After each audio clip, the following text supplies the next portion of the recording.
opozitës në Këshillin e Mandateve janë pro kërkesës së prokurisë së posaçme,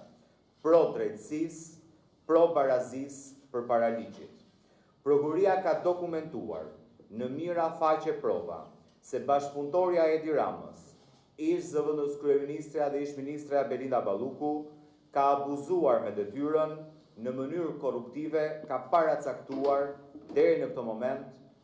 garën për 11 procedura prokurimi me vlerë 1.1 miliard euro. Sipas prokurisë, ajo i ka shkaktuar një dëm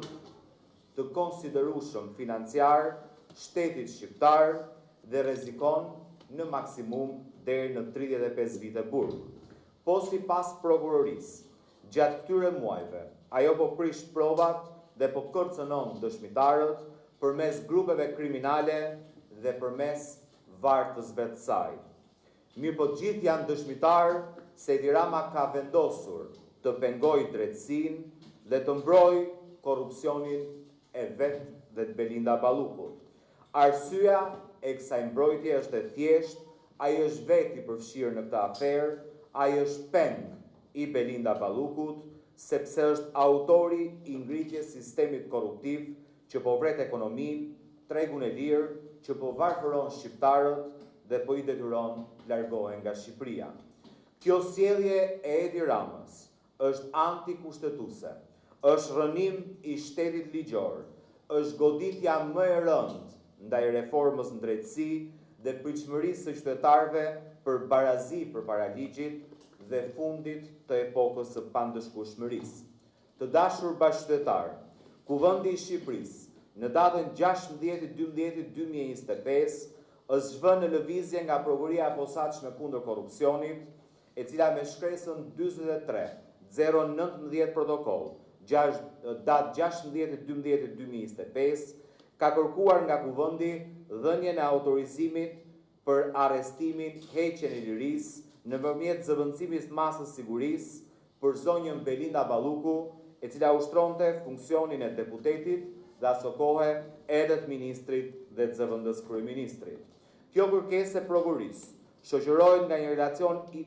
i arsyetuar, si dhe me provat e plota të administruar në mbledhjen e Këshillit, me anë të cilit parashtrohet se prokuria në kuadër të procedimit penal numër 136 të vitit 2025 ka marrë si të pandehur dhe më pas person nën hetim deputeten Belinda Balluku për shkak se dyshohet se ka kryer në mënyrë të përsëritur dhe në bashkëpunim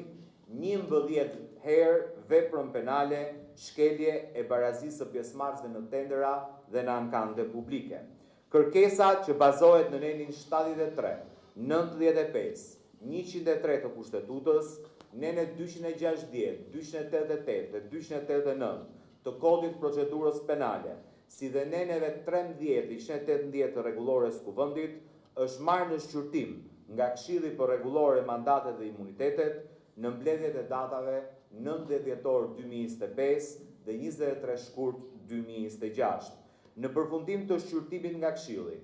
përfundimisht 5 anëtarët e Këshillit, përfaqësues të pakicës parlamentare, në mbështetje të Kushtetutës dhe legjislacionit në fuqi, si dhe nga analiza e fakteve dhe rrethanave të çështjes,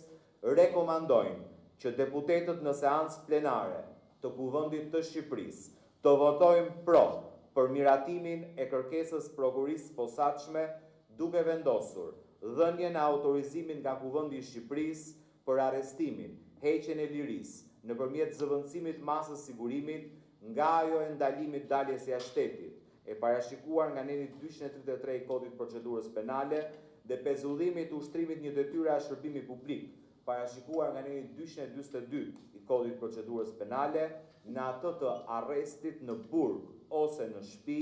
për deputeten Belinda Balluku në kuadër të procedimit penal numër 136 të vitit 2025, ku ajo është marrë e pandehur dhe person nën hetim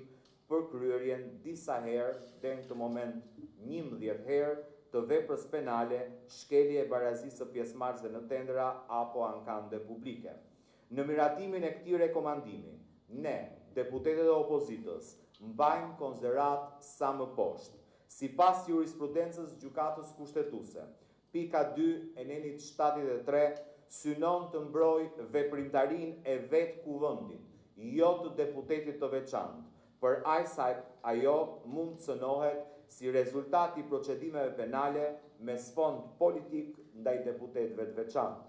Në këtë kuptim, vlen të theksohet edhe qëndrimi i Komisionit të Venecias, sipas cilit imuniteti i deputetit nuk është privilegj personal i tij, por qëllimi kryesor i imunitetit parlamentar është mbrojtja e vetë parlamentit dhe në veçanti funksionimi i duhur i tij. Në këtë kuptim, Komisioni i Venecias ka mbajtur qëndrimin dhe ka krijuar standardin ndërkombëtar, sipas cilit duhet të ekzistojë një prezumim themelor që imuniteti duhet të hiqet në të gjitha rastet kur nuk ka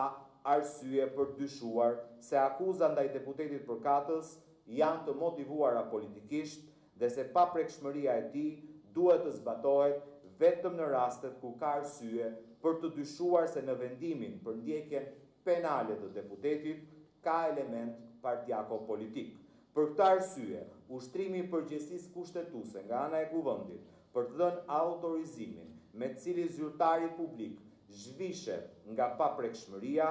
duhet të synojë vetëm mbrojtjen e veprimtarisë normale parlamentare dhe verifikimit nëse akuza është e motivuar politikisht.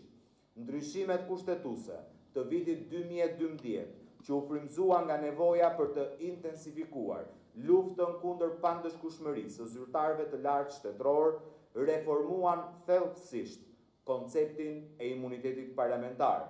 Rregullat e reja kushtetuese në fuqi tentojnë të afrojnë zyrtarin e lartë shtetëror me qytetarin e zakonshëm, me votuesit tanë në raport me përgjegjësinë penale dhe përgjegjshmërinë përpara ligjit. Një ndryshim i tillë erdhi si nevojë, jo vetëm e një orientimi politik qeverisës në vitin 2012, por dhe si një detyrim për Shqipërinë në kuadër procesit të integrimit evropian dhe të disa marrëveshjeve ndërkombëtare, mes cilave përmendim Konventën Penale kundër korrupsionit të Grekos. Në këtë pikpamje, Kuvendi verifikon vetëm procedurën që është zhvilluar, pa i hyrë cilësisë dhe vlerës së provës në trajtim të faktit penal dhe të autorësisë. Imuniteti procedural nuk mundet dhe nuk duhet që në asnjë rrethant të shndërrohet në një mburojë për pandëshkueshmëri apo si pengesë për drejtësinë.